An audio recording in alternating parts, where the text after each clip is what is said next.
ক্ষেতের মাঝে সেচ দেওয়া শুরু হয়েছে। এই যে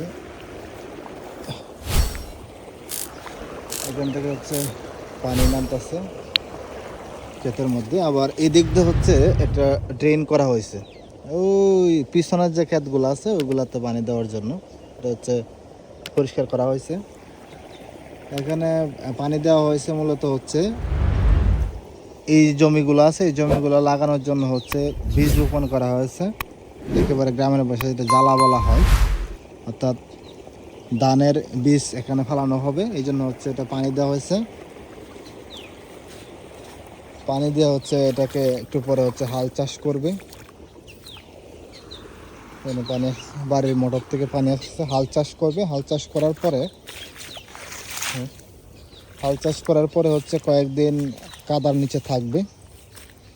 থাকার পরে এই যে ঘাস আছে, এই ঘাসগুলো আছে, ঘাসগুলো হচ্ছে পচে যাবে। পচে যাওয়ার পরে হচ্ছে এর পাশাপাশি হচ্ছে বীজ ধান কিনে আনা হয়েছে। বীজ ধানগুলোকে প্রক্রিয়াজাত করে হচ্ছে বীজ করা হবে। তারপরে হচ্ছে এই ক্ষেতের মাঝে ফেলানো হবে। এই প্রক্রিয়াটা হইতে 20 থেকে 25 দিন বা 30 দিনের মতো লাগে ওই বীজ লাগানোর উপযুক্ত হইতে। লাগানোর উপযুক্ত হওয়ার 4-5 দিন বা 1 সপ্তাহ আগে থেকেই হচ্ছে এই জমিগুলোকে আবার হচ্ছে পানি দেওয়া হবে। ওই জমিগুলোকে পানি দিয়ে ওইগুলোতে আবার কাদা করা হবে, লাগানোর জন্য প্রস্তুত করা হবে। আজকের আকাশটা দেখেন, রোদটা একেবারে কড়কড়া রোদ, দেখানো যায় না। এটা চলতে হচ্ছে জুলাই মাস। তো আস্তে আস্তে বৃষ্টি কমে যাচ্ছে, যেহেতু আষাঢ় মাস এখন শেষ হয়ে গেছে, শ্রাবণ মাসে আসছে। আর এগুলোর প্রস্তুতি শুরু হয়েছে। সবাই মোটামুটি এখন বীজ বপন করতেছে ধানের।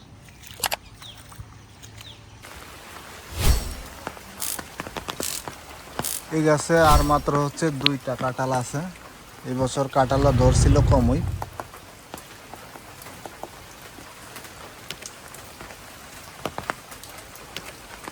বৃষ্টিতে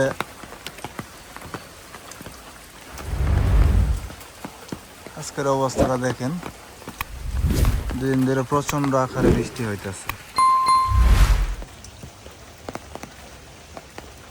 2টা কাঁঠালই অনেক ভালো, তবে এখন তো আষাঢ় মাস শেষ হয়ে গেছে, কাঁঠালগুলা আপনার অনেকটা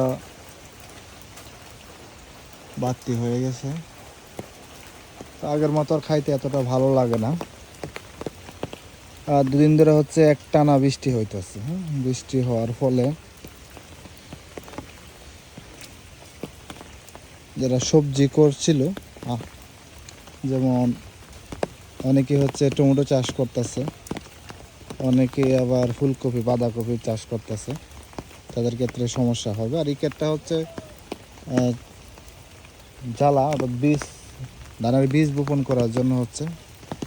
তো এবার যে বৃষ্টিটা হচ্ছে, গত কিছুদিন আগে যে বৃষ্টিটা হয়েছিল ওই বৃষ্টিতে কিন্তু প্রচণ্ড বাতাস ছিল, ঝড় ছিল, কিন্তু এবার হচ্ছে গুড়ি গুড়ি বৃষ্টি হয়েছে। আর বিভিন্ন অঞ্চলে তো আপনার বন্যা হয়েছে। আকাশটা দেখেন পুরোটাই মেঘলা, 2 দিন ধরে কোনো রোদ নাই। প্রকৃতি সবুজ হয়ে গেছে। এই জ্বালা ক্ষেতের অবস্থা দেখুন, পানিতে এখন থই থই। আর ওই দিন হচ্ছে মোটর ছাইরা পানি দিতে হয়েছে, বন্ধে গরুগুলা ভিজতেছে। বৃষ্টির মধ্যে আসলে এত লং টাইম বৃষ্টি কারোই ভালো লাগে না। 2 দিন ধরে বৃষ্টি হইতেছে, এর আবহাওয়া বুঝে আরও 2-3 দিন এরকম বৃষ্টি থাকবে। যে এই ক্ষেত্রে হচ্ছে পানি দেওয়া হয়েছিল, আবার এই ক্ষেত্রে এখন দেখেন বৃষ্টির কারণে পানি বেশি হয়ে গেছে। তার 2-3 দিন থাকবে। আর নিচে নামলাম না, এই যে দেখেন ডাটা ক্ষেতের কী অবস্থা। বৃষ্টি যখন চলে যাবে তখন ডাটাগুলা কিছুটাকে খাওয়া হবে, আর কিছু কাইটা ফলায় দেওয়া হবে। কারণ এই ডাটাগুলো আগের মতো আর এতটা ভালো লাগবে না, যেহেতু অনেক কি হয়ে গেছে, ফুল ধরে ফেলছে।